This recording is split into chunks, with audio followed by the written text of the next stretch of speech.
एक नवविवाहिता अपना पति देव से कहे जुनी रहियो वालम जी फुटानी में हे जुनी रहियो यो हे जुनी रहियो वालम जी फुटानी में बीत जात हमर जिंदगी कहानी बीत जात हमर जिंदगी कहानी जुनी रहियो वालम जी फुटानी में जुनी रहियो यो जुनी रहियो वालम जी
जो नहीं आहा कि छुटा का कमेवई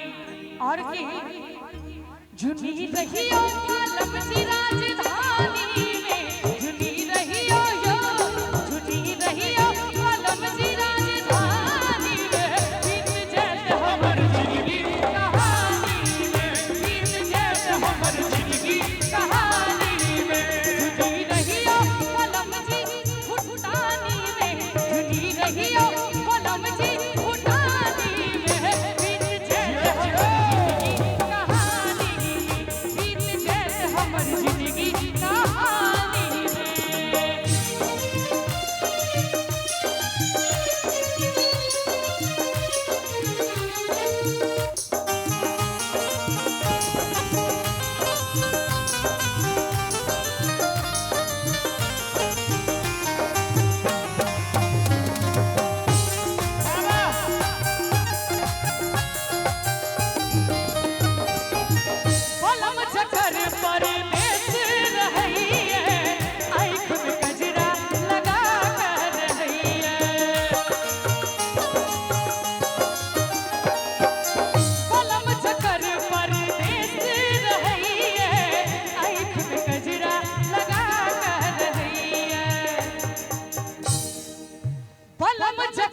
कजरा लगा कर रही है अहाँ के बड़ा मन लगैया यो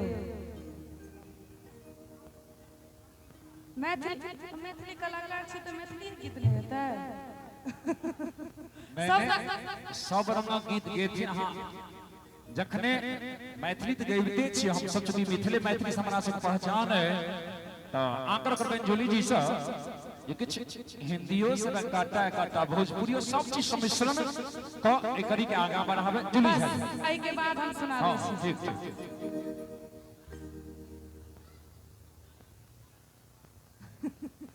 बलम जकर परदेस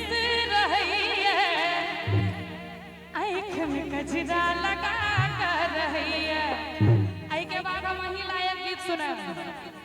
जुनी रहियो